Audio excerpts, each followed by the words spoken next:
Hello friends, Bodo channel pin konsibau dai nongthamana boibo naigasino Bodo job info official YouTube channel dai ang nongthamana latest update labadang bene jabai Asami sakri jaifra sakri nagiri nongthamana boibo angni video nayo da bibadi naibaitha are location nongthamana da bawni godan sakri ni update ADR 3.0 Asami sakri BTC sakri update mandarsigan manena moya first time Assam assembly jabai bini unawno 3 danni गेजेराव साख्रिनि notification फैगोन अब्लाबो दायो माखासे फिसा फिसा साख्रि फैग्रोबाय कन्ट्रेक्चुअल हिसाबै दा बेखायनो भिडिअखौ नायलांबाय था जोबजासिम अनलाइन आरो अफलाइन एप्लाइ बेनि सायाव जों डिटेल्सखौ नायगोन हौवाफोर हिनजावफोर गासैबो एलिजिबल जानाय लोगो लोगो नोंथांमोना एप्लाइखौ खालामनो हागोन दा जोङो फार्स्टआव नायगोन बेनो जाबाय हेल्थ सेक्टराव दा बे जाबाय हेल्थ सेक्टराव बे जाबाय मोनसे प्रजेक्टनि साख्रि 6 मान्थ्स नोंथांमोना कन्ट्रेक्चुअल बेसिसआव मावनो हागोन आरो लोगोसे समजों लोगोसे एक्सटेनसन जाबाय थायो दा नायदो नै बे आईपीए प्रजेक्टआ जेरावबो हस्पिटालाव सोलिगासिनो दा बीटीसी आवबो जादों बियो देन बेखौ नायोब्ला जों बे जाबाय डिस्ट्रिक्ट हस्पिटाल सनापुर ओके माने कामरुप मेट्रनिफ्राय फैदों नैबे प्रजेक्ट दङ एसएस प्रजेक्ट नोंथांमोना मोनदों बिनि गेजेराव आईपी नि आन्डारावहाय डाटा एन्ट्रियाव सानै पोस्ट दङ बेनिफ्राय हेल्प डेस्कआव सानै दङ आईपीए एकाउन्ट्स एसिस्टेन्ट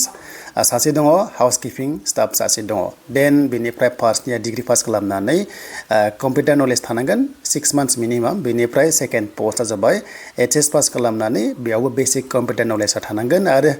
नैबे एकाउन्ट्सआव नायोबा नोंथांमोना ग्रेजुवेट इन कमार्सनिफ्राय खालामनानै मिनिमाम 3 इयार्स वर्किं एक्सपिरियेन्स थानाय जानांगोन आरो लोगोसे गाहायनि हाउसकीपिं पोस्टआ मिनिमाम क्लास 8 पास नोंथांमोना थानो जानांगोन सेलेरिया बेखिनि जायफ्रा लकेलिटी दङ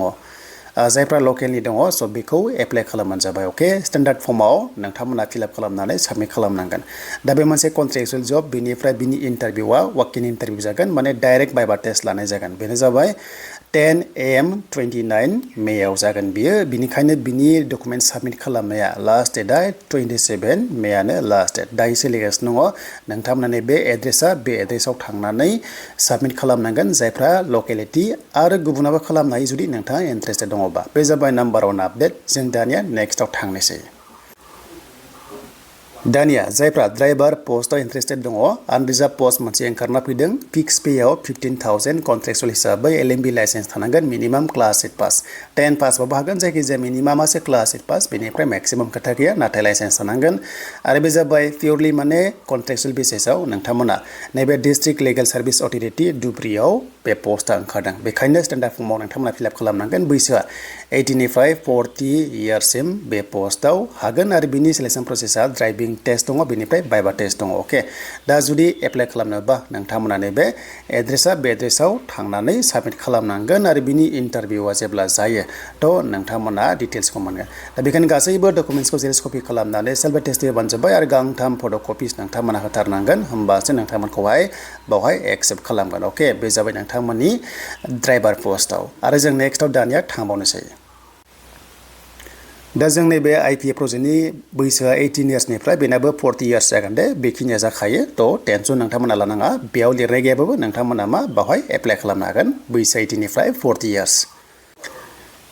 दानिया मोनसे पोस्ट फैबावदों बेनो जाबाय टेक्निकेल एसिस्टेन्ट पोस्टआव मोनदों नै बावहाय 6 मान्थ्स डिप्ल'मा कम्पिउटाराव बेनिफ्राय डिग्री पास खालामनांगोन पोस्टआ बावहाय गासै 8 दङ बेनिफ्राय एमटिएसआव सासे दङ थ' एमटिएसआव 10 पास अके देन बेनिफ्राय डिस्ट्रिक्ट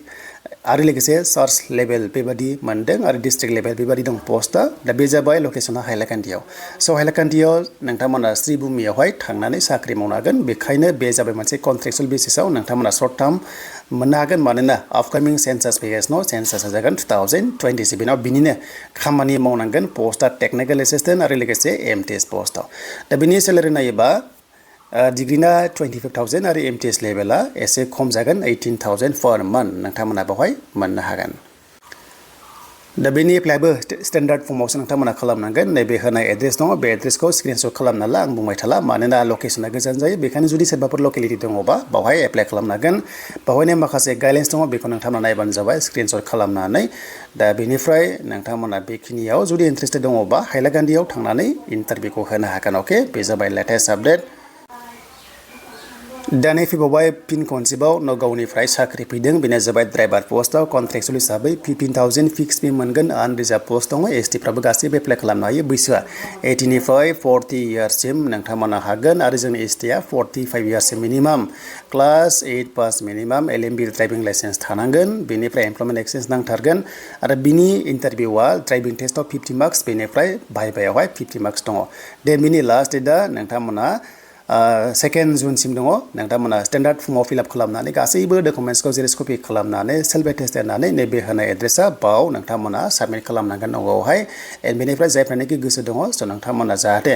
बे होनाय एड्रेसाव जाहाथे नोंथांमोना होयो आरो लोगोसे इन्टारभिउआव जुदि पास जायोबा नोंथांमोना कन्ट्रेक्चुअल हिसाबै साख्रिखौ मावनो मोनगोन अके नाथाय पार्मानेन्ट नंथ'वा बेयो लासै लासै चान्स मोननो हागौ अब्लाबो फिक्स पेआव हाबनो हायोबा जोबोर मोजां चान्सखौ नोंथांमोना मोननो हायो बे जाबाय नगावनि जुदि नगावनि बर'फोर दङबा नोंथांमोना ट्राइ खालामनो हागोन दानि फिन कनसेप्टआव फैबाय ड्राइभार पोस्टआव बेबो कन्ट्रेक्चुअल हिसाबै नोंथांमोना मोनदों बे जाबाय गवालपारायाव अके स' गवालपारायाव डिस्ट्रिक्ट लिगेल सार्भिस अथरिटियावहाय नोंथांमोना माने साख्रि मावनो मोनगोन 10 पास नांगोन बिनिया मिनिमाम बेनिफ्राय एलएमबि लाइसेन्स नांथारगोन स्टेन्डार्ड फर्मआव नोंथांमोना फिलआप खालामनांगोन आरो बिनि एप्लिकेशना जागायबाय आरो बिनि लास्ट डेटआ जाहैबाय 6 जुनसिम दङ आरो बिनि इन्टारभिउनि डेटखौ नैबे अफिसियेल वेबसाइटआव नोंथांमोना मोनगोन दा बावबो आनरिजार्भ पोस्टआव नोंथांमोना एप्लाइ खालामबानो जाबाय जायखिजाया एसटियानो जा एसियानो जा बेयाव नोंथांमोना एप्लाइ खालामनो हागोन आरो बिनि सिलेक्सन प्रसेसा सेम इन्टारभिउ आरो स्किल टेस्ट थागोन बेनो जाबाय ड्राइभार पोस्टनि थाखाय आरो फिन कनसेप्टआव ड्राइभार पोस्ट फैबावदों बेनो जाबाय एप्लाइ जागासिनो दङ लास्ट डेट बे जाबाय 20 जुनसिम बे जाबाय नोंथांमोननिया साउथ सालमारा मानकासारनिफ्राय पोस्टआ फैदों अके देन बेबो जाबाय नोंथांमोननि Assam.State लिगेल सार्भिस अथरिटि बावहाय नोंथांमोना मोनदों बे जेनाखि डिपार्टमेन्ट दङ नोंथांमोना डिस्ट्रिक्ट लिगेल सार्भिस अथरिटियाव मोनदों आरो बे पोस्टआ आनरिजार्भ बेबो जोंनि एसटिआ एप्लाइ खालामनो हागोन फिक्स पे पर मान्थ 15,000 बावहाय मिनिमाम क्लास 8 पास मेक्सिमाम जि दं हागोन नाथाय लाइसेन्सआ थाथारनांगोन बावबो आरो बे पोस्टआ मोनसे पिउरलि माने टेम्परारि बेनिफ्राय नोंथांमोना गोसो दंबा बैसोआ सेमानो दं जेरावबो आरो नोंथांमोना एप्लाइ खालामनो हागोन नैबे होनाय एड्रेसाव स्टेन्डार्ड फर्मआव फिलआप खालामनानै गासैबो डकुमेन्ट्सखौ हैनो हागोन स्क्रिनशट खालामना ला नोंथांमोना आरो बिनि लास्ट डेटआ 20 जुनसिम आरो बिनि इन्टारभिउआ नैबे अफिसियेल वेबसाइटआव मोनगोन आरो नोंथांमोनावहाय कल थांगोन बेखायनो एप्लाइ खालामबा स्टेन्डार्ड फर्मआव जाहाथे नोंथांमोना मबाइल नाम्बारखौ फिलआप खालामना होयो अके बे जाबाय ड्राइभार पोस्टआव दानि फिन कनसेप्टआ बङाइगावनिफ्राय जायफ्रा बङाइगाव दङ नोंथांमोना फिन कनसेप्टआव डिस्ट्रिक्ट लिगेल सार्भिस अथरिटियाव गोबांथार पोस्ट ओंखारदों आरो बे बावैनो बिटिसिआवबो फैथारसिगोन अके बिटिसिआवबो बे डिपार्टमेन्टनि पोस्टआ फैथारसिगोन नेबाय था दाबावैनो फैथारगोन बे साननैसोनि गेजेराव फैगोन ड्राइभार आरो अपिएसपिएन दङ अपिएसपिएन सासे ड्राइभाराव सासे ड्राइभाराव क्लास 10 पास लाइसेन्स थानांगोन एलएमबि एन्ड अपिएसपिएनआवहाय नोंथांमोना मिनिमाम क्लास 8 पास नोंथांमोना आरो लोगोसे हु हेभ पास हायार सेकेन्डारि माने हायार सेकेन्डारिनि बारा बिथांमोना मा एप्लाइ खालामनो हाया माने क्लास 8 पासनिफ्राय 10 पासल' बेयाव खालामनांगोन बाइबा टेस्ट दङ अनलि बावहाय 10,000 पर मान्थ फिक्स पे मोनगोन आरो ड्राइभाराव 15,000 फिक्स पे मोनगोन ड्राइभिं टेस्ट बावहाय बाइबा टेस्टखौ लानाय जागोन लास्ट डेट नायोबा 11 जुनसिम बिथांमोना होदों दा बिनि एप्लाइआ जागासिनो दङ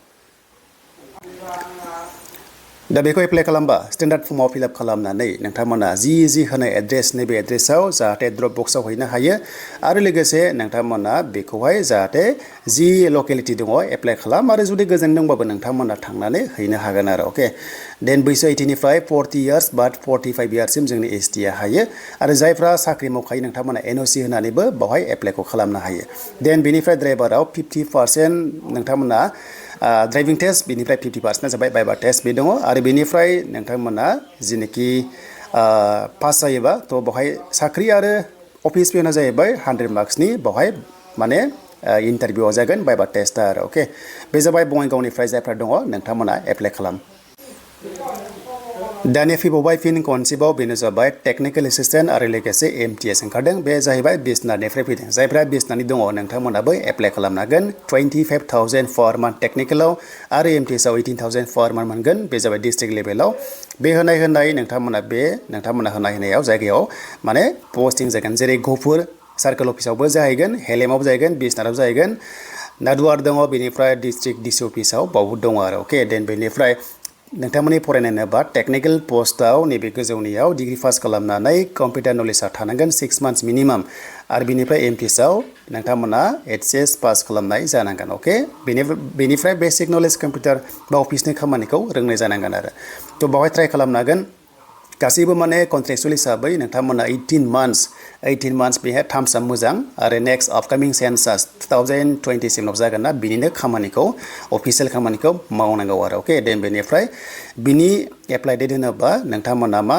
थ' जागासिनो दङ आरो बिनिफ्राय एप्लाइ डेटआ जोङो डिटेल्सखौ नायोबा गाहायाव मोनगोन बेनो जाबाय नै दा नोंथांमोननि अपेन थागोन बेनो जाबाय 26 मे सिम दङ बे सोलिगासिनो नोंथांमोना जाहाथे बे होनाय एड्रेसआव जाहाथे नोंथांमोना नैबे प्रिन्सिपाल सेन्सास अफिसार काम डिस्ट्रिक्ट कमिशनार बिस्वनाथ माने डिसि अफिसाव थांनानै बेखौ खबर ला आरो बेवहाय एप्लाइखौ नोंथांमोना स्टेन्डार्ड फर्मआव फिलआप खालामनानै गासैबो डकुमेन्ट्सखौ जाहाथे साबमिट खालामो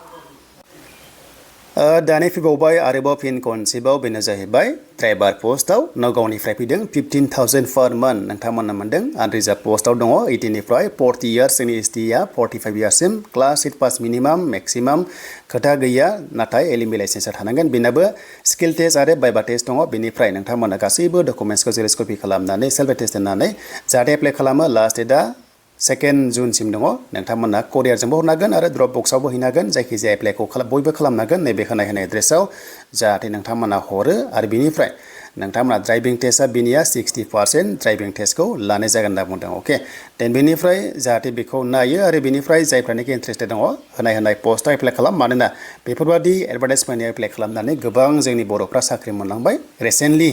कामरुप मेट्र' एमटिएस पस्ट ओंखारनायाव सानै बर' मोनदों दा जोबोर मोजां जाबाय जाहाथे बेबादिनो सर्ट जेनोखि नटिस फैनायाव एप्लाइ खालामनानै इन्टारभिउ होयोबा थ' नोंथांमोना खाफालाव दङबा थाबनो एंगेजमेन्ट जायो आरो लोगोसे साख्रि जायो आरो दा जाबाय बे लास्ट बेनो जाहैबाय फिन खनसेबाव नगावनिफ्राय साख्रि 18 नोंथांमोना मा बेनो जाबाय मान्थ्स 18 मान्थ्स कन्ट्रेक्चुअल साख्रि टेक्निकेल एसिस्टेन्टआव नोंथांमोना गासै